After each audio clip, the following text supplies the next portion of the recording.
Into December we go, and yes, folks, after all this time, we have a bracket. We'll be breaking it down quadrant by quadrant, region by region, and so excited to enter the final stage of this 2024 season with you all. There was an exciting weekend of volleyball leading into Selection Sunday, handled so well, a tremendous telecast led by Courtney Lyle with guests and Katie and Holly. And so we're going to talk about all of it now. We're going to preview some matches. We're going to have some sweepstakes. We're going to give away some jackets. We have a bracket challenge as well on ESPN that you can join. And the winner of that will get a giveaway as well. As always, he's Mick. I'm Daniel. And this is Six Rotations brought to you by SNA Sports. Better equipment for a better game. Now, Mick, before we dive into everything, there's been a couple rumblings about how much more content we can bring in the month of December instead of just waiting once a week for all of that matches to be over. And we've got to talk about Thursday and Friday and Saturday and Sunday and bundle it all up. What we're going to do this year is we're going to test something out. You know, after years of giving you these free episodes on YouTube, just for this month, we will still be doing our weekly episodes here on YouTube. But for bonus content, if you want a Thursday night breakdown or a Friday afternoon recap or a check-in on Saturday morning, what we're going to be doing is adding a bonus content subscription platform called Patreon. So patreon.com/sixrotations. It'll cost $10 for this month of December. And what we'll do is give you as much bonus content as possible. And Mick, what I want out of this platform and to join into this community of volleyball fans is we can have match posts. It's Texas A&M against Colorado State. Here's the match post, and you can have all of you guys commenting on it like it was a live stream or a multi-view Twitch broadcast where everyone's in the same community and we can kind of all come together as volleyball fans in that same place. And we're going to test it out. We're going to see how it goes for this awesome Thursday through Sunday. So we've got that. It'll be the link in the show notes, but you go to patreon.com/sixrotations. So without further ado, Mick, we've got a bracket. We've got trip nines, 9 teams out of the ACC, 9 teams out of the SEC, 9 teams out of the Big Ten Conference. It is an even split throughout. We're going to talk about the heavy left side for the ACC. But what was your first reaction when you started to get the rumblings in? You see Louisville 4, Oregon, and Baylor grab the last 2 spots in the hosting. Yeah, I thought it was pretty well done, except for a couple of questions. And I guess you always get those questions, but to start right at the top, if you play the games, then you have to kind of take the results. And I felt like the committee maybe have set a precedent for people hosting the place they put Louisville. Now, that's debatable. But Louisville played the top 2 teams and lost both matches in their conference this weekend. And that usually dooms you. And it didn't doom them this time. And I understand they played a big content, quality teams all year, but you have to beat them, And so they didn't, but they're still going to end up playing Stanford probably again. And we'll see if the committee was right or wrong.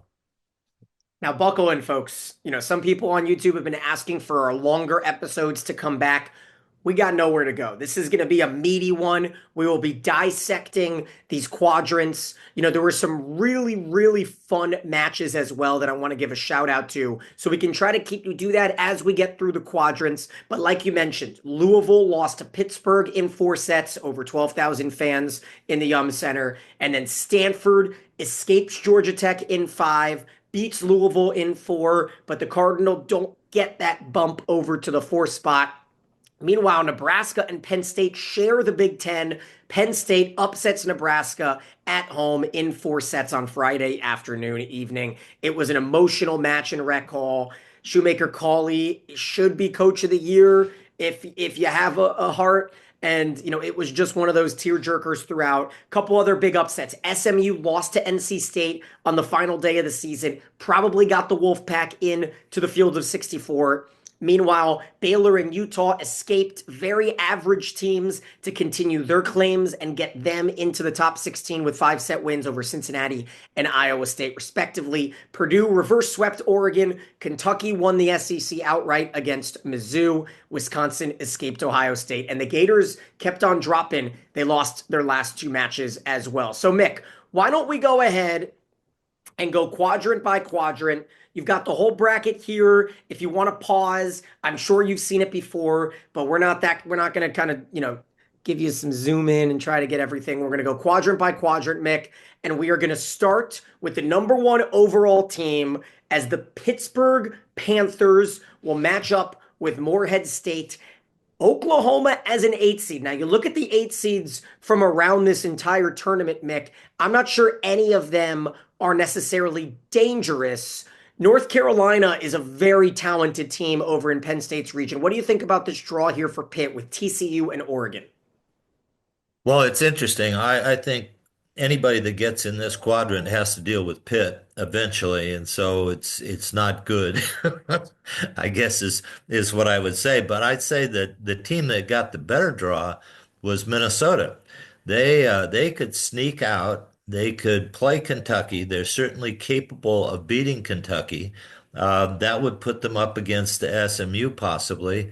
They're capable of beating SMU, so they could get into the regional finals against Pitt. That's one thing that looks to me like they could sneak through. The other one is that Missouri could come from nowhere. They have had some good matches this year. They could upset SMU if it gets to that point, and they could get out there and have a chance to play either Kentucky or Minnesota to get a chance at Pitt. But I don't see anybody, including Oregon, knocking Pitt off.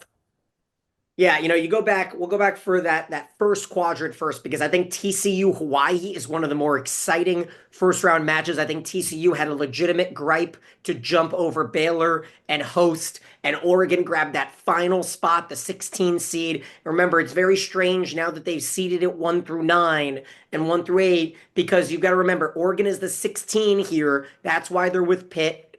High Point, obviously a talented team at 23-6. Not sure Oregon will struggle there, but TCU Hawaii is really fun. Hawaii beat Cal Poly in the Big West Championship, added a spot. That might be why North Carolina State got in as one of the final few. Now you talk about Minnesota against Western Kentucky.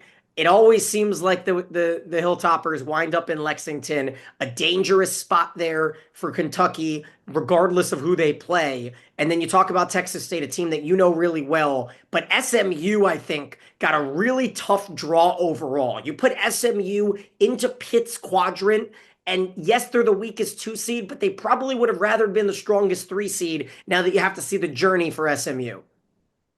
Well, if we really want to talk about this, I think if you look at the whole left side of the bracket, not just the upper quadrant, but the whole left side of the bracket could end up, the top 4 teams could end up being all ACC teams.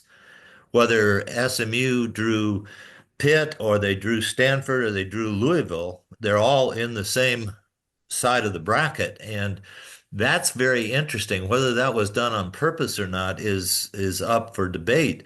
But if you look at the right side of the bracket, you've got a potential of all Big Ten, with the exception of either Creighton or Texas maybe coming out in one of those spots. So the question is out there, did we set this up to have a Big Ten versus an ACC final, or how has this worked out just by accident? So you talk about Louisville. Let's show them here and look at that section because Purdue would be one of the top teams not in the ACC over on that left side. They get to host BYU. Loyola Chicago was really fun. Loyola Chicago, of course, upset Dayton to get the AQ there. Meanwhile, Illinois and Northern Iowa is a great match as well. But Mick, I want to address that because I have seen some chatter about the complaints from the heavy left side ACC, 4 out of the top 4 ACC teams over on the left, the heavy right side Big Ten, the top 3 Big Ten over there. And I'm just I'm gonna zig while everybody zags. And I'm gonna say I am going to enjoy the regional aspect of this tournament because every professional sport has to go through your division to get through the first round of the playoffs, right? Like football or baseball or hockey. And then you have to win your conference to make it to the championship in the AFC, NFC, right? Baseball, football, hockey, basketball, all of that. I don't mind this bracket setting up where you have to get out of your region to get out of the regionals. Because when you look at it, Mick, and you've got the ACC, now, yes, Stanford, not really a Southeast team or an Atlantic coastal team. But aside from that and the caveat there, you will have to beat the team that was your biggest rival in the region, Minnesota, Wisconsin, right? And so that's the only caveat I'll throw where I'm going to get a little bit more excited. I'm going to frame it like that as opposed to just being a Debbie Downer and saying, oh, the committee could have done better here and could have done better there. Instead, I'm going to embrace it, and I'm really enjoying a potential Western Kentucky against Kentucky second round. You know, you talk about the talent between Illinois and Louisville potentially, and that's the one thing I'll swing there. I know that there's going to be complaints. Let's look at the Stanford quadrant here in the Louisville quarter, Mick. Florida gets in. That wasn't really a doubt. They drop out their last two matches against Georgia and South Carolina. But as always, when you've got Kennedy Martin there, a Kansas Florida second round meeting could be very, very enticing. Yeah, and I looked at that very closely, and I give Kansas the upper hand simply because their ball control is so good. Martin is just a force for Florida, but that's the only place they're getting points. And so I think that Kansas probably can stem that a little bit. I think Kansas wins out on that deal if they play each other and moves forward, but it doesn't help Kansas because I think they run into Stanford and it's all she wrote there. Same way with Florida if that happens. Yeah, well, Kansas has looked a little human as of late. Remember, they lose to Arizona State in early November, starts a skid where they fall at Arizona. That might be a win that had Arizona really brimming on the chance. Unfortunately, they were the first four out: Arizona, Rice, San Diego, Pepperdine, and then BYU took care of Kansas on that last week of the season. So we will continue to keep tabs there. In terms of that West Coast palette with Stanford, LMU, Washington, I've got LMU Washington as one of my top 10 matches to watch for the first round. But it's a coin flip. And like we said, Stanford is so talented. Most likely they kind of get through there. So we move over to the top right now. And we literally move over to the top right corner of the United States where North Carolina and Yale match up. And I got to see UNC in person on Friday at Clemson, a quick sweep. They dominated Virginia last week. They won a set 25-5. I'm putting Penn State on an upset alert there in the second round. Now, obviously Penn State's talented and they just smoked Nebraska in that final set. I'm just gonna say it because I think North Carolina has a really talented team. I'll let you have that one. Sure. What about Utah and the potential to match up with Marquette there? Marquette did not look great against Creighton in the championship. Yeah, they didn't take a set. And so I think Utah got a great draw. And I think they could sneak right out and play Penn State in the first in the finals of the no, first round of the regional. And that won't be good for them because I think Penn State will handle that well. I think they'll get by North Carolina. I do think North Carolina has improved. And the biggest thing you can say about North Carolina is from where they started this year to where they're finished, they're playing at a pretty darn high level, and that's good. But I don't think Penn State will let that catch up to them, and they won't be looking ahead for Utah. So I think they'll focus on North Carolina, and that's why I think Utah's got a chance to sneak through there. So if they get out there, then anything goes. But one upset changes the whole tournament, and it would be a great thing for possibly Creighton or Texas. Texas being two-time defending national championship 2 years in a row here to sneak back in and have a chance to get back into the Final Four if some of those things could happen up there. So you have to watch that bracket very closely. You have to watch Creighton. I think they feel a little bit, I don't know what you would call it, but probably unrespected because they've done nothing not to deserve a top four ranking other than not play teams of those four conferences. And they couldn't do that. So they're just going to come in here and play, and they've got nothing to lose. And those are the scariest teams that you have to deal with. Meanwhile, we continue on trekking Utah, their first tournament since 2021, and they get to coach. Phenomenal for Coach Lanier. And so we talk about Creighton. Creighton, I think, has a legitimate gripe after watching Louisville drop their final two matches. I thought Creighton was going to get the nod. I am okay with Louisville getting it because Creighton, they get a favorable road. And so Florida State has not played very well in the last few weeks. Ole Miss is a fringe team that just made their way into the tournament as well. And then you look over the top, USC is probably the least talented six seed. And I don't know if you can make a gripe. Texas probably the least talented three seed as well. But I'm sure, you've got good things to say here about the Longhorns, so fire away. Well, I would say both the Longhorns and SC are really talented. They're just not playing at their top abilities right now. I watched Mississippi almost beat the Longhorns with Mississippi had a 14 to 11 lead in the fifth set and hit three straight balls out of bounds. It just got too big for them. But the Longhorns played without Skinner, and that's a serious loss there because Skinner had a little illness and decided not to play, which was probably smart by the Longhorns. On the other side, SC has lost one of their talented freshmen, no longer playing, starting, so they've had to revamp their lineup a little bit, but they are talented physically, and they can hurt you if they play.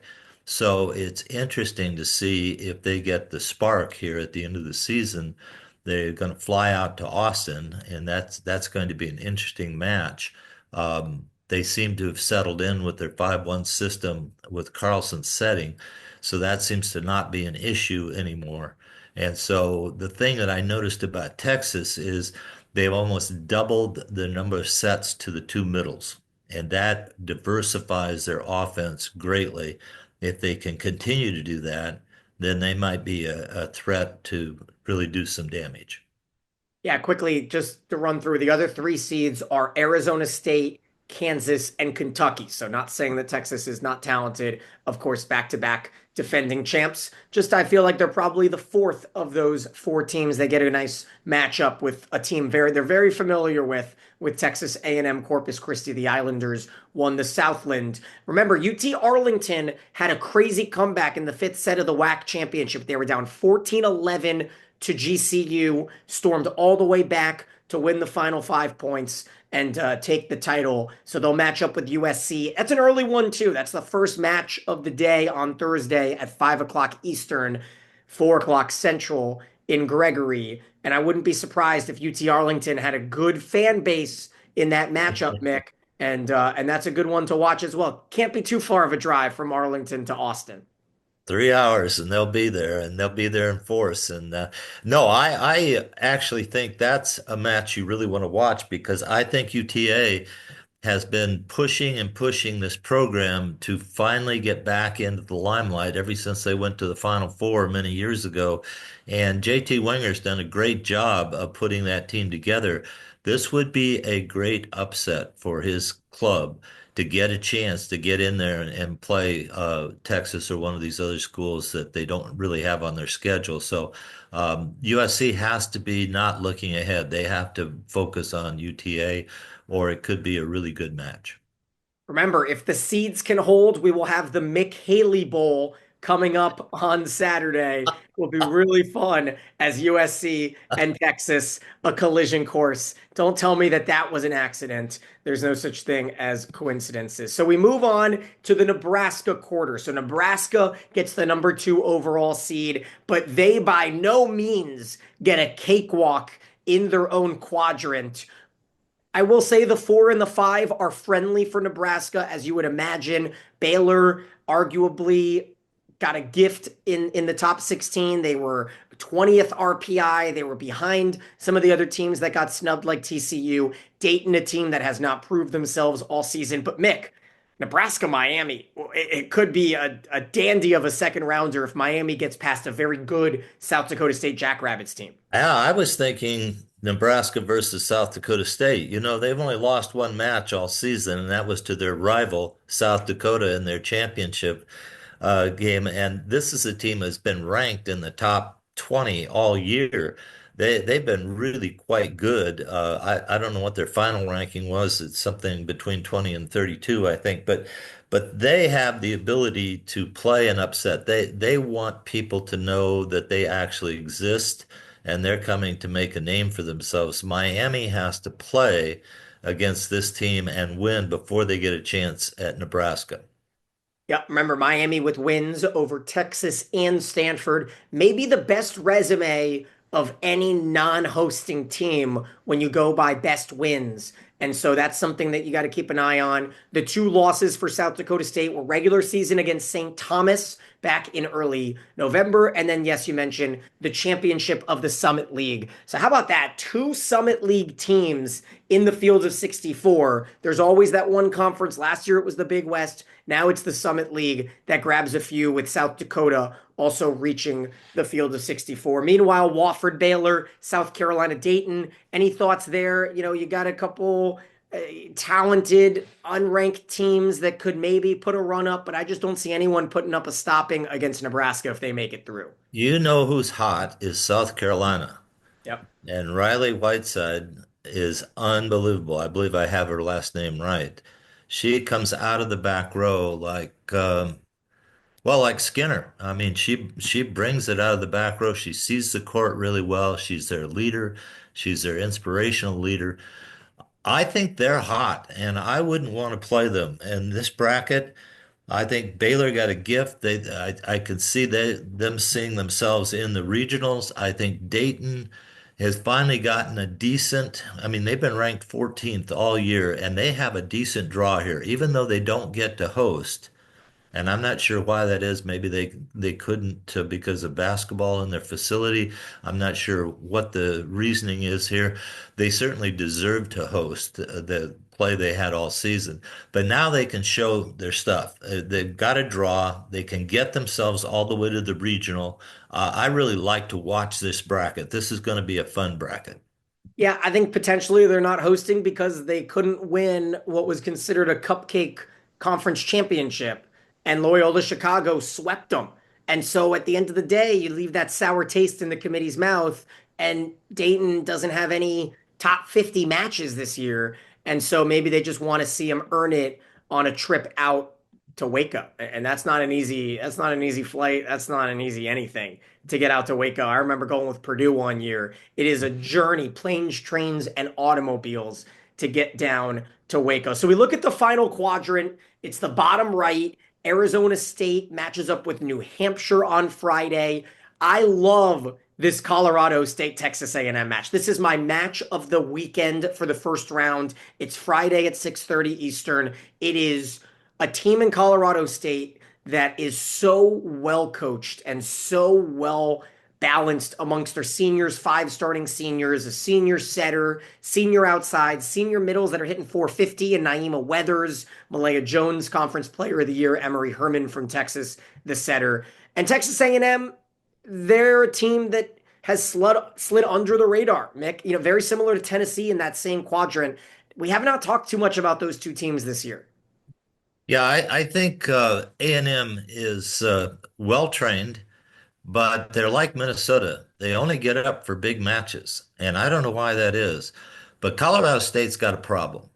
They've got to deal with Lednicki, the big left-handed right side player for A&M. She's going to get 50 or plus balls. And the left side blockers haven't been stellar for Colorado State. They have three or four really, really top-notch players. They can play at a high level, but this is a mismatch. If they can get the ball to the setter and the setter can get the ball behind to Lednicki, Colorado State's going to have to defend that, and that may be the difference in this match.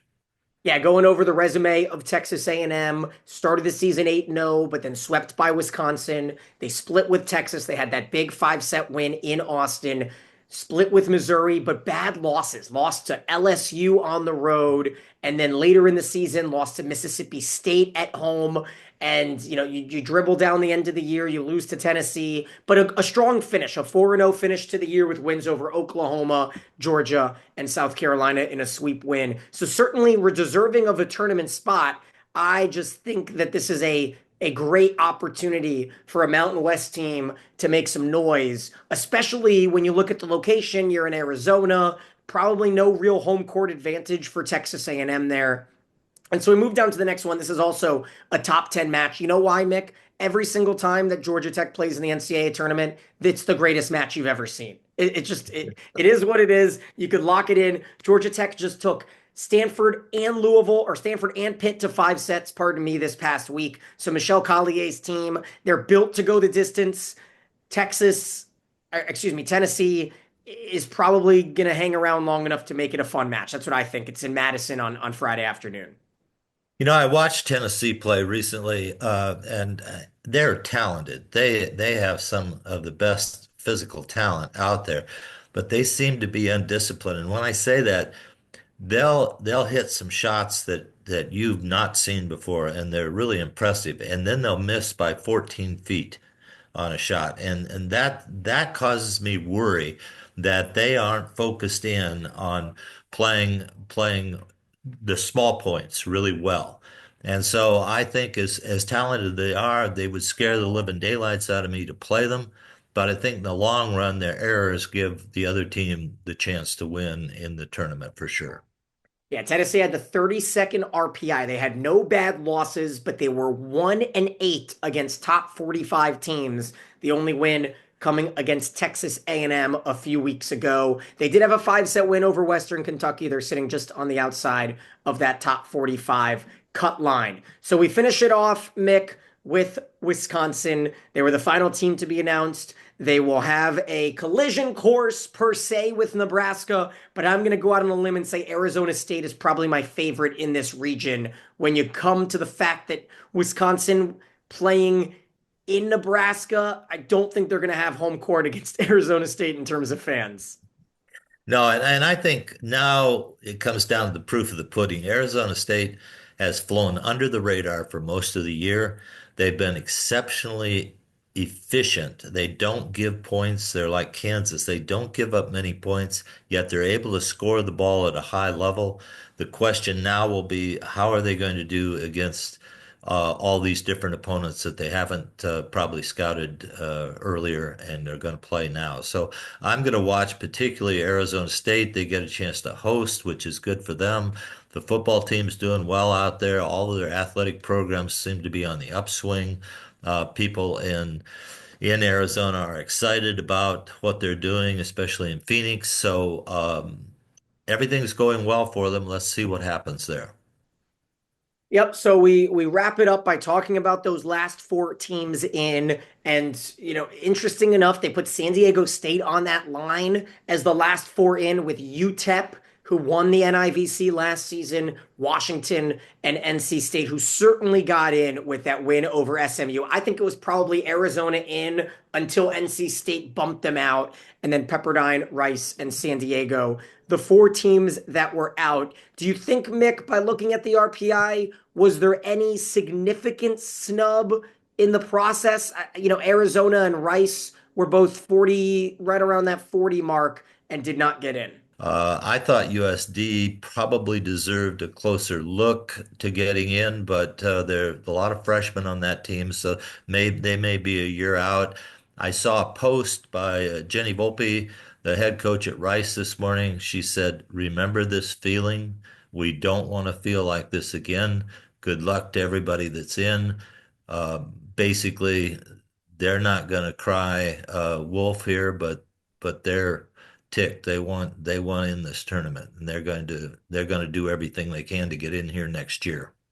Yeah, one more comment here. The committee chair, Danielle Giuseppe, did the bit of the social media circuit to go on some shows. She said Pitt got the number one overall seed over Nebraska based on common opponent, which was Penn State, even though the Huskers had more top 10 wins, which I agree with. Once Nebraska loses to Penn State, I don't think there was any doubt that they would not be the number one overall. And then Giuseppe said that Louisville Stanford was the toughest decision, but Louisville got the nod for more top 10 wins, a better RPI, and the top strength of schedule. And I am not one to complain. I think Louisville's body of work from the beginning of the season and that big win on opening night to then moving towards the end of the year, it was a Louisville, and then they host, it's a fun story, and I'm okay with kind of adding some storylines to it. Mick, what do you think we should do for the giveaway for this first? We've got a ton of matches. I'm thinking potentially number of unseeded teams making it to the second weekend. You like that as a guess? Well, there's only four to start with, so it would cut it down. Well, I mean throughout the whole weekend. How many unseeded teams make it to this? There's 16 seeded teams. How many of those seeded teams lose in the first weekend? I think you could do that, but you got to be ready to give away a lot of jackets. Well, you think a lot of people are going to say zero? I don't know what they're going to say, but I would say that the options are not high, so I think they could get it down to a pretty good number. Yeah, Um, I'm okay with that. We've got some more stocked away, and once again, we really implore you guys to continue to support. And one way that we are going to try to ask for that in this holiday season is through this Patreon, something that's going to enable us to add more content. Now, it might just be a quick 10-minute update. Hey guys, this is what happened throughout the day. Here's our quick thoughts. Maybe a solo Mick, opinion on Saturday afternoon or something like that. And it may, and something that I want to try to do is just add a community for all of you guys to chat with each other on Patreon throughout the Thursday, throughout the Friday. We'll chime in. I'll try to get Mick to understand the platform, but there's no promises on that. Maybe I can get Mrs. Haley to add her thoughts because she is a volleyball wizard over there. But remember, it is patreon.com/6rotations. Nine Big Ten, nine ACC, nine SEC. I love the congruency. I thought the committee did a really good job. I don't think anyone was a huge snub. I don't think anyone was extremely undeserving that made it into the field of 64, Mick. And once again, we're going to share it on our Twitter, but we all are going to do a bracket challenge. It'll be tough though. Try not to have a crazy name because then I'm not going to be able to find you if you win. And then how am I going to give away the jacket? So try to have either a name that's similar to your name or an email or something like that so that when you win the bracket challenge, you can claim your prize. One more thing, Mick, and this was something that a fan emailed us, wants to stay anonymous, but is upset that the University of Kansas is hosting in their volleyball arena, which only seats about 2,000, making it very tough to buy tickets. I know yeah. Purdue has always done this and people get frustrated, but they wanted they should be an NCAA rule that the first round venue should seat more people. It's always been a regional rule that you need 3 or 4,000. What do you think about the first two rounds? Yeah, I really feel like small arenas are an advantage to the home team. And they limit the number of people that want to come and see the match. I think 3 or 4,000 minimum is required now, the way the sport is. And it's no problem for Kansas to go into their basketball arena. They have, I think, an 18,000 seat basketball arena, if I'm not mistaken. I sat up there in the 18, I think in the last row All gallon. All gallon. watching practice, and Roy Williams sent the manager up to kick me out of the facility. And I was so far up I couldn't tell the offense or the defense he was running. I just like to watch practices. And so I know they've got a big place and they can fill half of that up with 9,000 people for this weekend. So I do think the small arenas are not conducive to tournament play, but at this point, if they don't make the rules, then you can't go after them at the last minute. I don't love making the team play in their basketball arena for the first two rounds. You look at a Purdue, they struggled when playing in Mackey against Wisconsin. That's only 2,400, 2,200 for Kansas. You got to try to get a ticket if you want to get a ticket. That's kind of where I sit on it. And then if they make the regionals and they host that, then you try to get them to move over to the basketball arena. But at the end of the day, it's one of those things that is it's tough to find a real answer to. I'll tell you what, we did it. We got through another bracket. We cannot wait to give you our picks. I think maybe next week we'll try to reveal some of our selections. I don't love having to do a selection pick 'em because then we're always wrong and then people make us feel bad. So we'll continue to speculate. We've got our upset minded teams. I'm going to say 3 seeded teams will not get out of the weekend. That's going to be my selection, Mick. What about you? Boy, 3 seeded teams will not get out of the weekend. Now that's interesting, but I think that's very easily possible. I think that is an okay pick, and I think you're safe on that one. All right. Well, we will talk to you again soon. Next week, same place, same time. Earlier than that, if you join us over on Patreon. He's Mick, I'm Daniel, and this is Six Rotations.